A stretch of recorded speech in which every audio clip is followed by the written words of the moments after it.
tonight. Let me thank the Omar Ruiz and his band. Let me thank Carlos American. We don't need to thank for them. the great work that he is doing and trying to create. Well, he's also promoting Tulsi Gabbard. System in the state. And let me thank Vivian Malauulu for the work that she is doing in the trade union movement and for public education.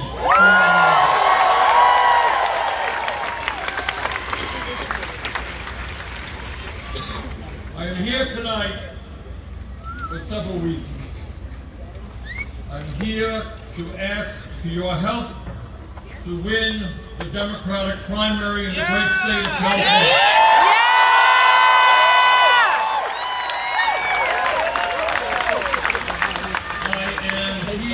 Tonight to ask for your help to win the Democratic nomination.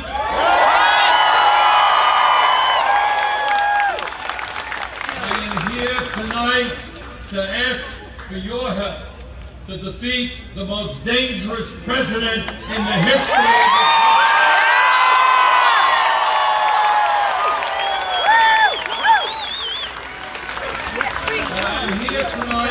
To ask for even more, because our job is not just to defeat Trump and his racism and his xenophobia and his sexism. Our job together is to transform this country and to create a government and an economy that works for all of us, not just for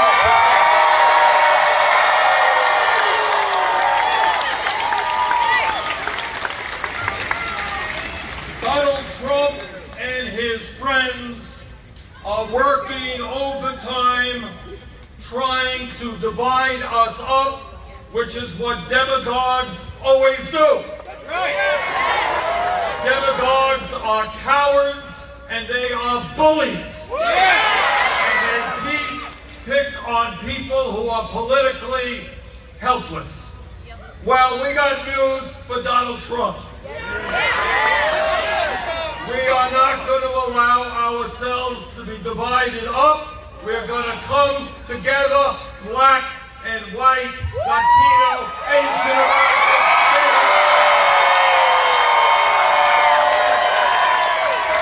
We are going to come together, gay and straight, immigrants and native born. Come together as one people to tell the corporate elite they will no longer get it all, that this country, our government, belongs to all of us, not just the few.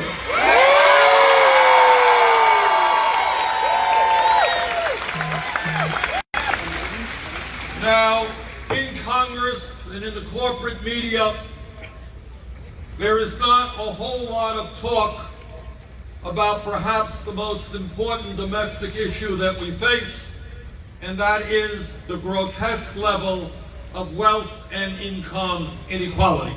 Now,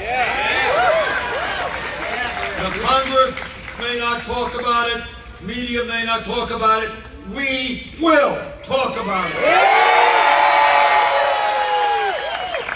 It is not acceptable to me, nor the American people, that today we have 3 people owning more wealth than the bottom half of American society. It is not acceptable that the top 1% now owns more wealth than the bottom 92%.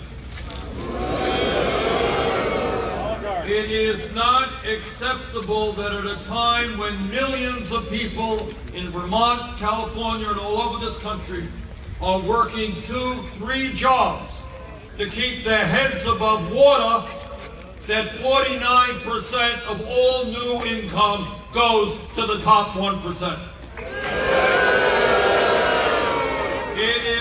not acceptable that CEOs of major corporations now make 300 times what their workers make.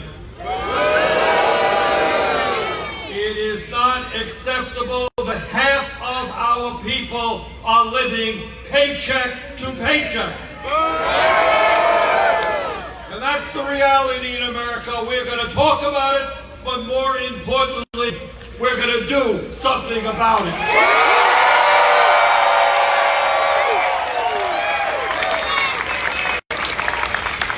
It is not acceptable that in this great country, wealthiest country in the history of the world, we have the highest rate of childhood poverty of almost any major country on earth.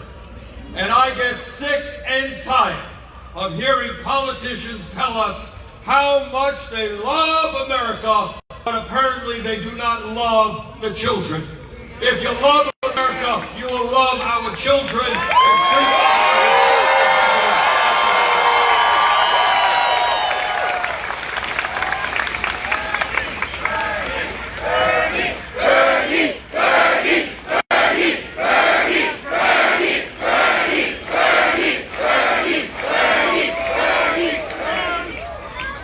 When we talk about what goes on in our economy, what we have seen in the last 30, 40 years is a massive transfer of wealth from the middle class and working class of this country to the top 1%. Over the last 30 years, the top 1%, listen to this, top 1% have seen a $21 trillion increase in their wealth. Bottom 50% have seen a $900 billion decline in their wealth. So whether the 1% likes it or not, we are going to create an economy where there is a fair distribution of wealth and income. We're going to create an economy where all of our people, our children, our elderly, our veterans, the working families of this country enjoy a decent standard of living.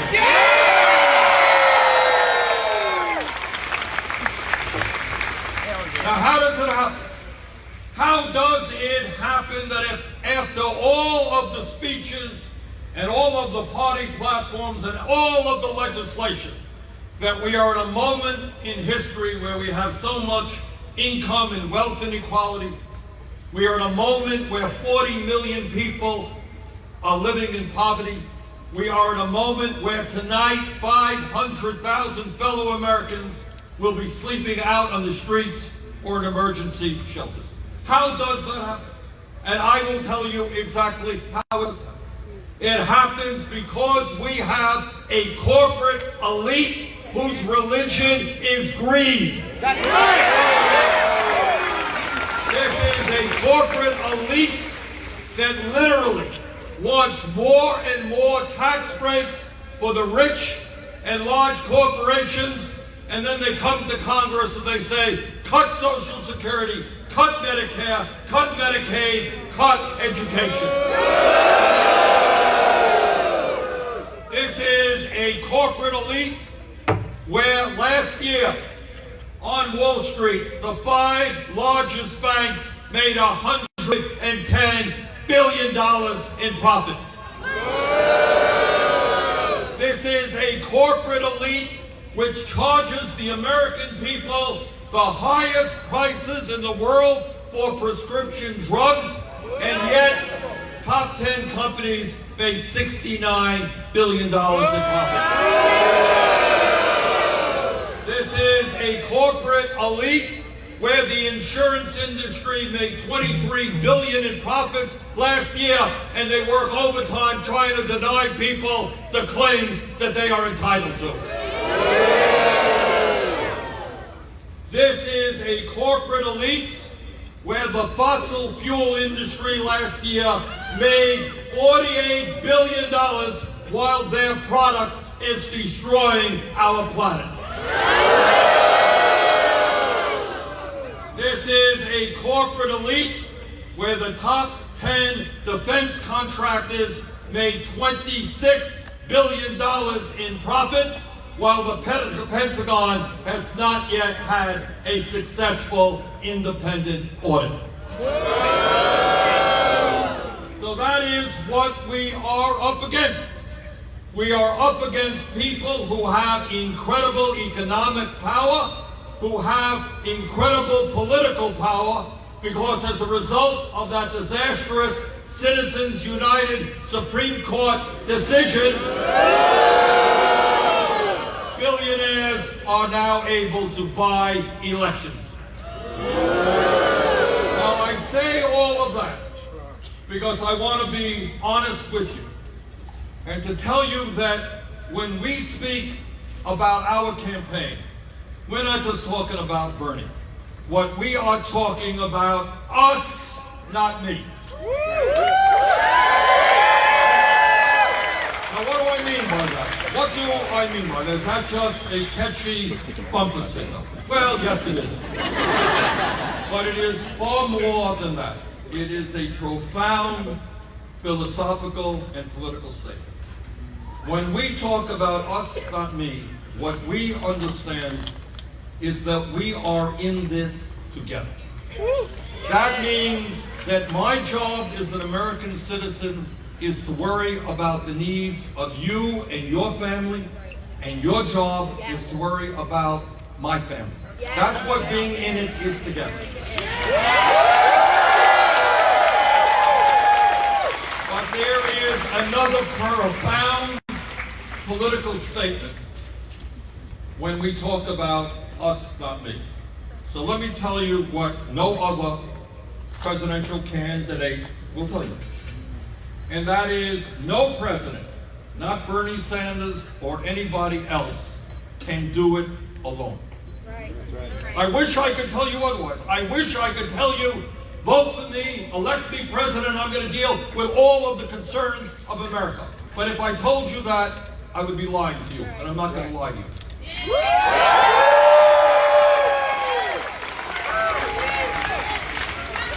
So when we talk about us, not me, what that means is the only way we transform this country is when millions of people from Vermont to California begin to stand up and create an unprecedented grassroots movement.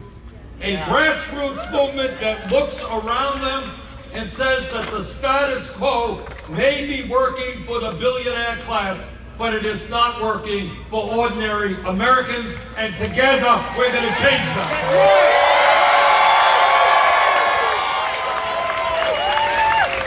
Together we are going to stand up to Wall Street and break up the major financial institutions.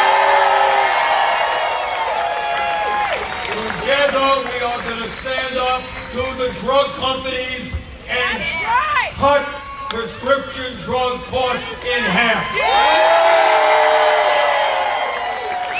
Together we are going to stand up to the private insurance companies and pass Medicare for all.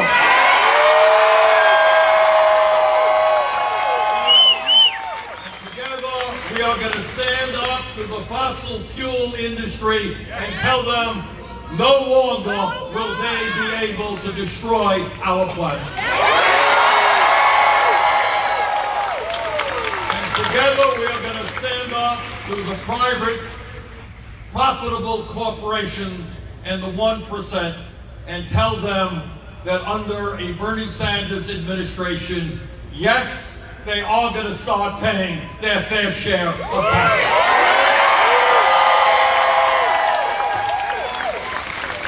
And when we talk about why nothing significant happens on the Republican leadership, it has everything to do with the power of the corporate elite. And let me give you one tragic example of that. Everybody here has seen and heard and been entirely demoralized by the tragedies that we have seen in the last week right here in California, in El Paso, and in Dayton, Ohio. And we shake our heads and we ask ourselves, how could it possibly be that in this country we have deranged people who walk into a mall, into a Walmart, who walk into an active social area, nightclubs, take out a gun and start killing our fellow Americans? And this is demoralizing, this is painful, this is hard to even talk about. But from coast to coast, what the American people are saying, we have got to do something about this insane gun violence.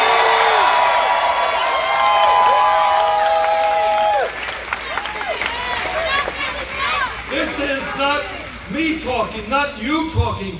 This is what the American people want.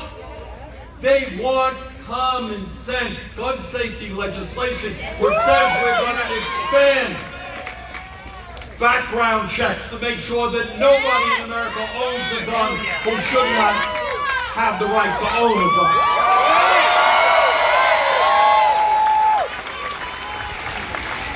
That we're going to do away with the gun show loophole. That we're going to make sure that when somebody legally walks into a gun shop and buys many guns, that person is not allowed through the straw man provision to sell those guns to criminal elements. Right. And in my view, this has been my view for 30 years. Yes. And I think the American people are catching on now. Yes. That assault weapons of war designed to kill as many people as possible in a short period of time. And more and more Americans understand that we must ban the sale and distribution of assault weapons.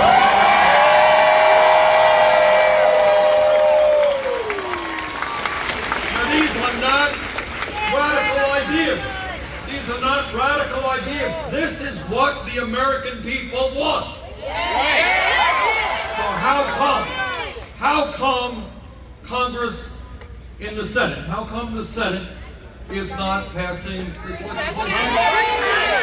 And the answer is the Republican leadership is intimidated by the NRA. So tonight I say to the Republican leader in the Senate, Mitch McConnell, have the guts.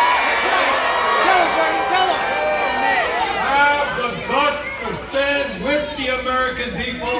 Have the guts to stand up to the NRA. Bring us back to Washington. Let us pass common sense.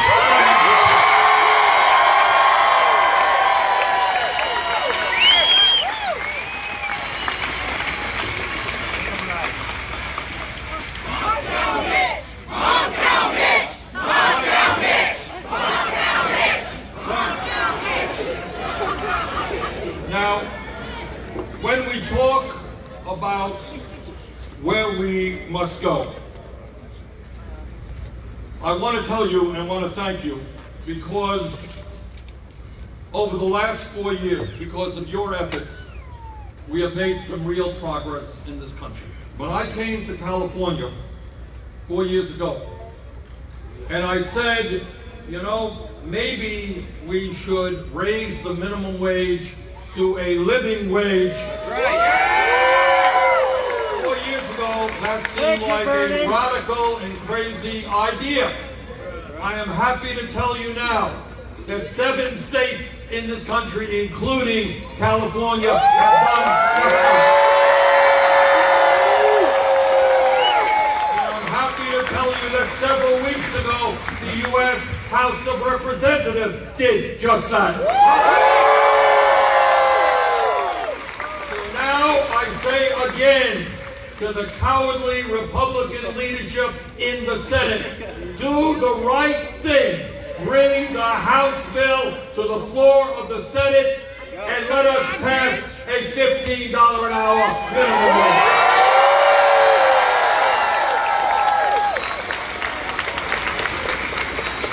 And by the way, it's not just raising that minimum wage to a living wage.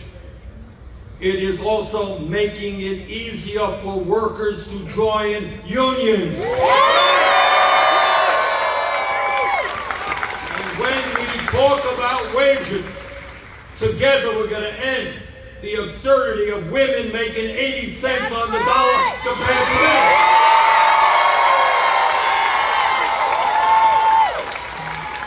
We believe in equal pay for equal work.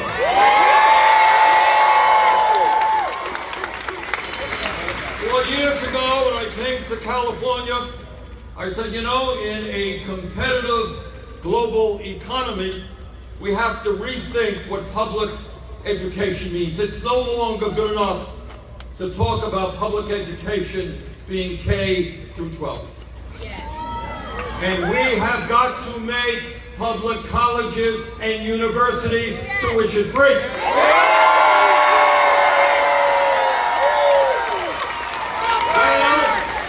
4 years ago, that was a radical idea. You can't do that, Bernie. Well, guess what? Here in California and all over this country, in Tennessee, in New York, states and communities are moving forward to make public colleges and universities tuition free.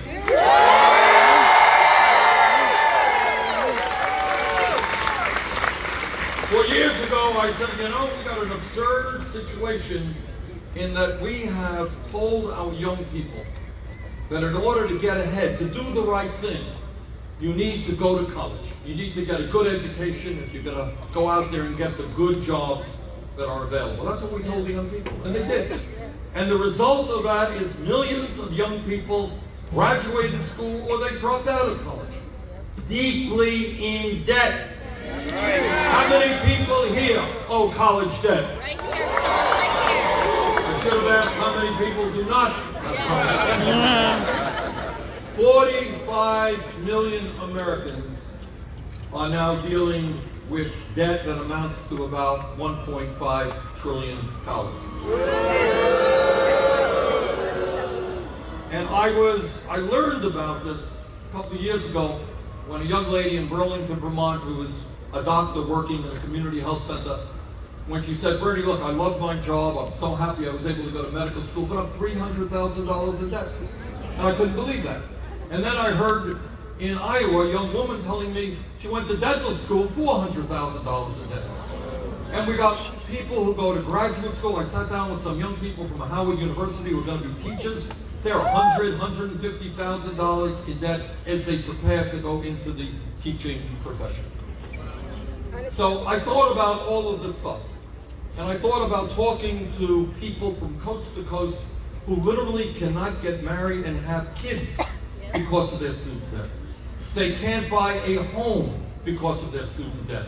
They can't buy a car because of their student debt. Every month they're paying off that student debt. Meanwhile, the millennial generation, for the first time in the modern history of America, will, unless we turn it around, have a lower standard of living than their parents did. So the conclusion that I reach is that if we could bail out 11 years ago the crooks on Wall Street, if Trump and his friends can give over $1 trillion in tax breaks to the top 1% and large profitable corporations, if they could do that, we can cancel all student debt.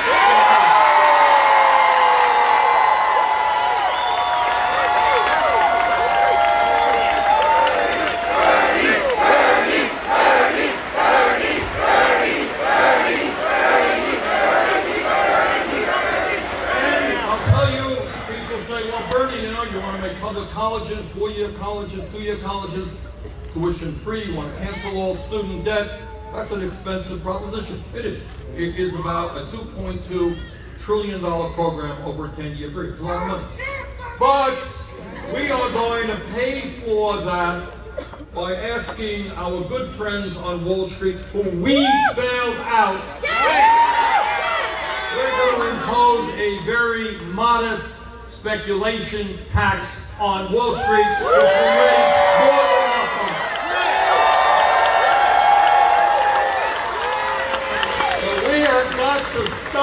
thinking small and start thinking big.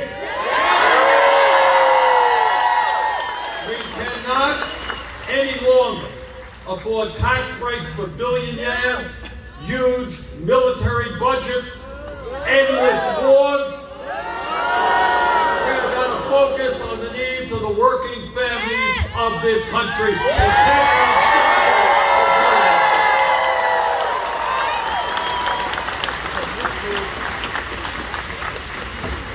Four years ago, I came to California and I said, you know, if every other major country on earth can guarantee health care to all of their people as a right, so can the United States.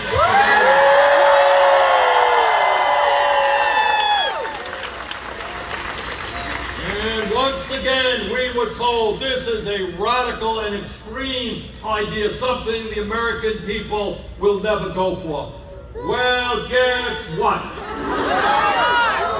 Poll after poll after poll shows us that that is exactly what the American people want. What the American people now understand is that it is absurd that we maintain a dysfunctional system in which today 87 million Americans are either uninsured, completely zero insurance, or underinsured with large deductibles and co-payments. The American people understand that we cannot maintain a system in which 30,000 Americans die each year because they don't get to the doctor when they should, because they're underinsured or they are underinsured. The American people understand that it is totally grotesque and immoral that this year 500,000 Americans will go bankrupt because they suffered a serious illness and cannot afford to pay their medical bills. The American people, I mean, just think about that for a moment.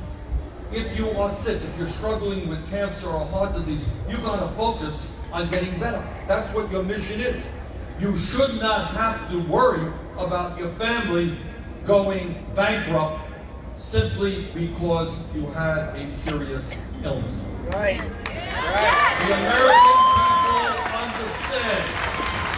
American people understand that it is unacceptable that in America we pay the highest prices in the world for prescription drugs.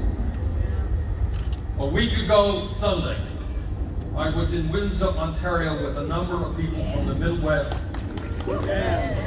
And we went to Canada in order to purchase insulin. All of the people that I went with were diabetic, and they need insulin to stay alive. We went to Windsor, Ontario, and we bought the exact same vial of insulin that they bought in the United States for 1/10 of the price. And it's not just insulin, it is prescription drug after prescription drug sold in Canada or sold in Europe at a fraction of the price that is sold here in the United States. And the American people are sick and tired of the greed of the pharmaceutical industry. Now, my critics, and by the way, what you are going to see, mark my words on this one, what you will see is the healthcare industry, which made $100 billion last year. You got that? That's the drug companies and the insurance companies alone made $100 billion a year. Profits are soaring for the healthcare industry when so many of our people are unable to go to the doctor or they become bankrupt. These greedy people will spend hundreds of millions of dollars to defeat our effort to pass Medicare for all. And they're going to say, oh, this is so complicated, it's going to disrupt the system. And that is absolutely untrue. It's going to bring stability to the system. What we are talking about, we're all on the same. Right now, every single year, 50 million Americans lose the private insurance they have. Whenever you change your job, you likely lose your private insurance. If you quit your job, you lose it. If your employer says, hey Joe, guess what? We've changed insurance companies. You got a new insurance policy. 50 million people every single year. And what we are simply doing is taking the most popular health insurance program in America, which is called Medicare. All right? We are expanding Medicare benefits for the elderly to include dental care, hearing aids, and eyeglasses. And then in year one, over a 4-year period, this is all that it is. We start off right now, Medicare eligibility is 65. Year one, we cover all of the children. We expand those benefits. We go from 65 down to 55. Yeah. There are millions of people in this country who are 60, 62, who have no health insurance or inadequate health insurance, who are desperately trying to get into Medicare. Wait till they're 65. We are going to lower that age to 55 first year, 45 second year, 35 third year, and then we cover every man, woman, and child. We're comprehensive.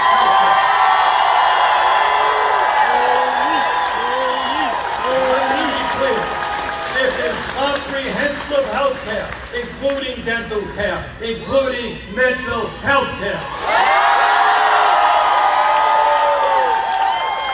This is comprehensive health care, which says no more premiums, no more deductible, no more out-of-pocket expenses.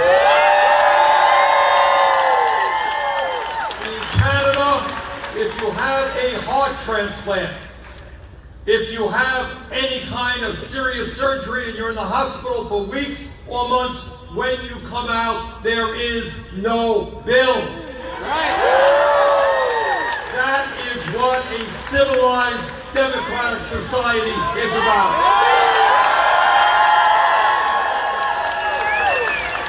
Under Medicare for all, there are going to be a lot of lies about what we're trying to do.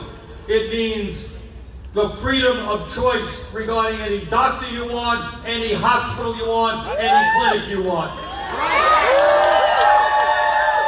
Now, the bottom line here is this really is not a debate about health care, because it is impossible for anyone to defend a dysfunctional health care system in which we spend twice as much per person as do the people of any other country, and yet we have so many people uninsured, underinsured, and we pay outrageous prices for prescription drugs. Nobody can defend that.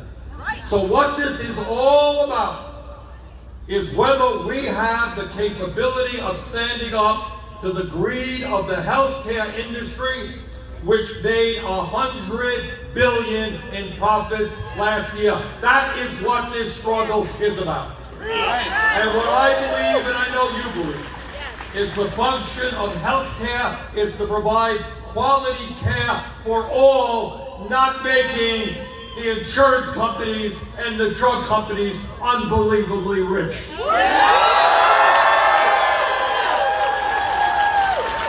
when I look at healthcare, I see it as a human rights issue. That's right. When we talk about the greed and the dysfunctionality of Washington, we cannot not speak about the crisis of climate change. That's right. Now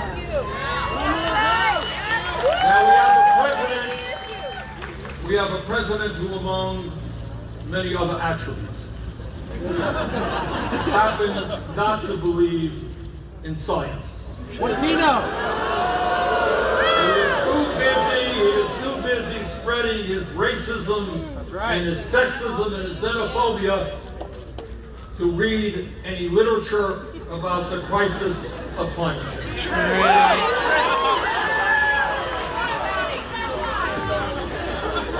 But all of you know that the debate over climate change is over.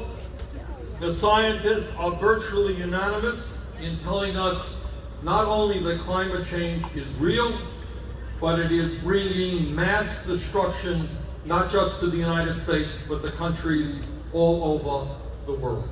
And what the scientists tell us, and this is pretty scary, they say we have less than 12 years to transform our energy system away from fossil fuel to energy efficiency and sustainable energy, or else there will be irreparable damage done to our planet.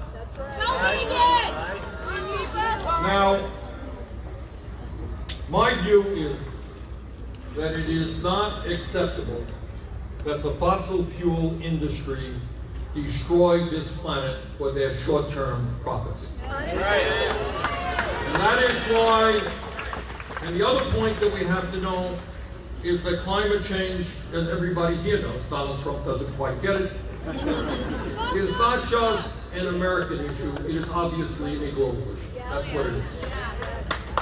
So our job as the most powerful nation on earth, where we have great scientists and great engineers, our job is not only to transform our own energy system, but lead the world in transforming the global energy system.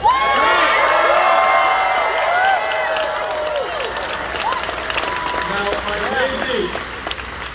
I may be a little bit utopian here, but this is what I will try to do. Can't guarantee that we'll succeed. But as President of the United States, what I will do is reach out to Russia and to China and to India and Pakistan and Brazil and the countries in Africa and Asia, all over the world, and make it clear that it is insane that we as a planet continue to spend $1.5 trillion on weapons of destruction designed to kill each other. That instead of spending money to kill each other, we have got to use those resources to come together to combat our common enemy, which is climate change.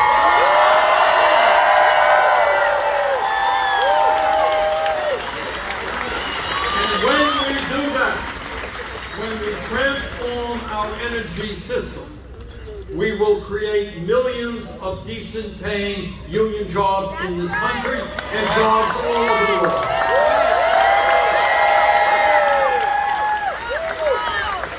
And we say to our brothers and sisters who work in the fossil fuel industry, we understand that you are struggling to feed your families. You are not our enemy. And there will be a just adjustment for those workers who are displaced. We will get them the jobs, the education, and the health care that they deserve.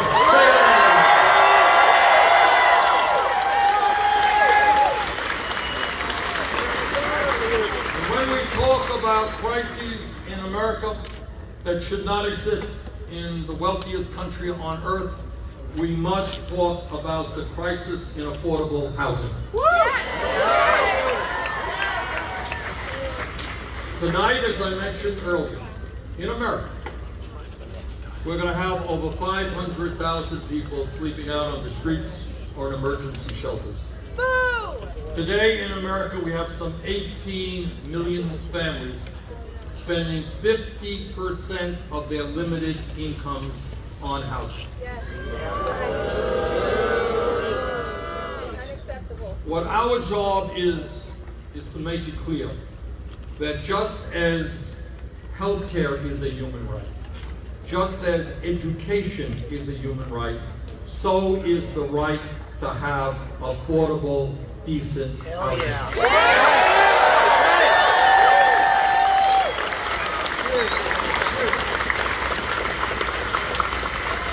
There are many, many things that we have got to do. We have to build 7-8 million new units of affordable housing.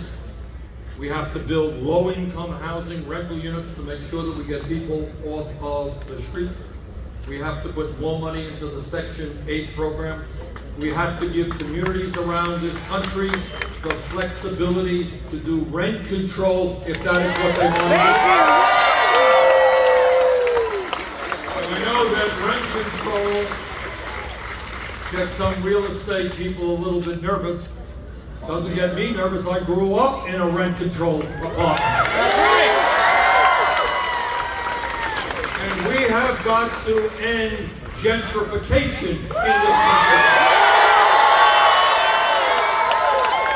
It is not acceptable that real estate developers and speculators come into a community and buy up the housing, the affordable housing the working class people have lived in some cases, for their entire lives. And then they build new units, and only the wealthy can afford them. That's right. So we have got to give communities the tools to combat gentrification. And by the way, if a developer wants to come in and build expensive housing, we're going to tell him he's also going to build affordable housing. Let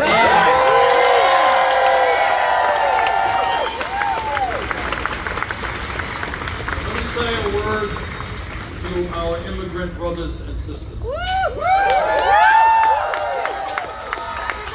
I am the proud son of an immigrant. Like many other families in America, my father came to this country at the age of 17, came alone, without a nickel in his pocket, couldn't speak a word of English, and came with very limited education. And he never made much money, but he became the proudest American you ever saw because he saw what this country could do for him and his family. Yeah, that's right. So I say to Donald Trump, I and all of the other immigrant families in this country, we helped build America.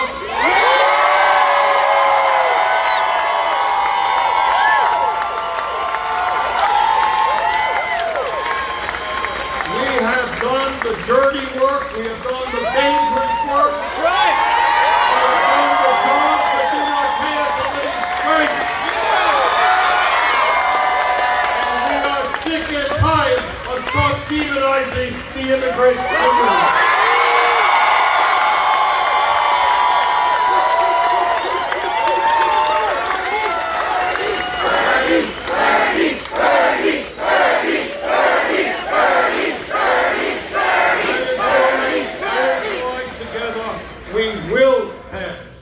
Comprehensive immigration reform for the 11 million undocumented and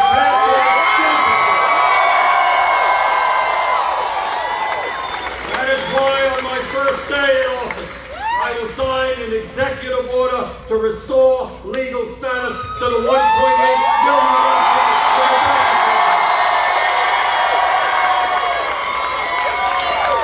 And that is why we will develop a humane border policy which understands that if a mom and her children travel 1,500 miles to escape violence and poverty, they are not criminals. We will treat them with respect.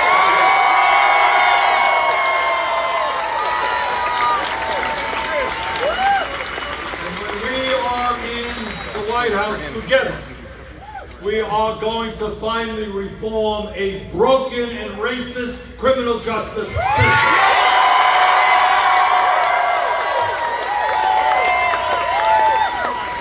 This is America, and we will not have more people in jail, disproportionately African American, Latino, and Native American, than any other country on earth.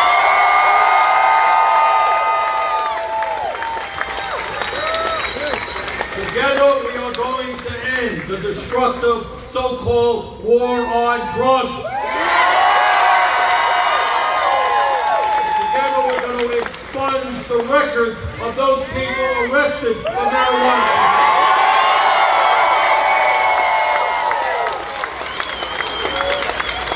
Together, we are going to invest in our young people in jobs and education, not more jails and more incarceration. Today in America, 20% of the people in jail are guilty of one thing, and that is they are poor and cannot afford cash bail. People should not be in jail because they cannot afford bail. We're going to end cash bail.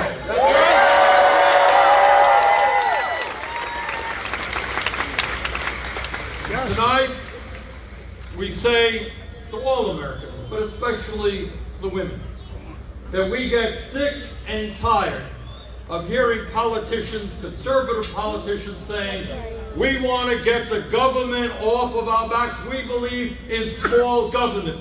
Well, if you want to get the government off the backs of the people, if you believe in small government, then understand that it must be women who control their own bodies.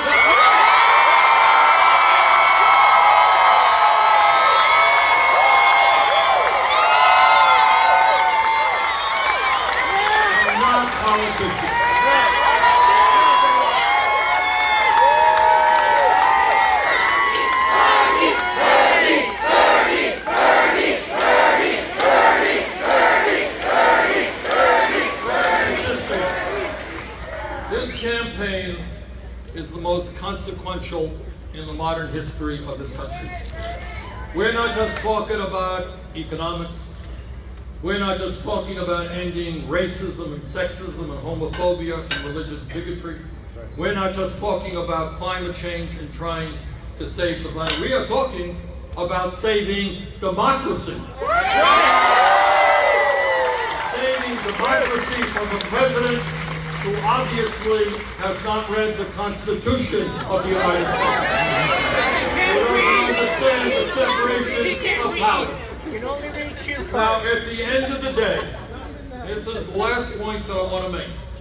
At the end of the day, the top 1% have unlimited, and I use the word unlimited, amounts of wealth and power. They control the economy, they own the media, and through their campaign contributions, they are able to elect all kinds of candidates from the Senate to the House to governors all over this country. They are enormously powerful, and do not for a moment underestimate their power.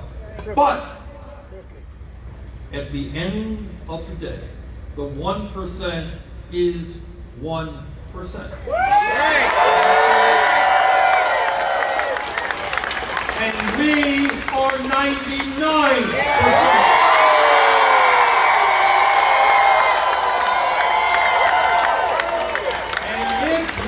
Stand together and we don't allow Trump to divide us up because of the color of our skin or where we were born or the language that we speak or our sexual orientation or our religion.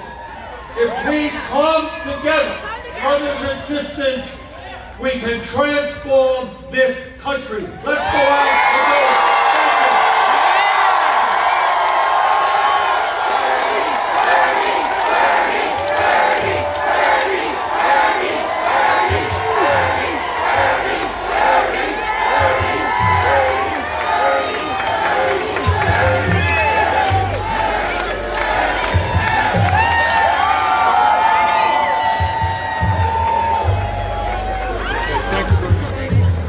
Thank you so much. Will you take my book? I just met Bernie Sanders.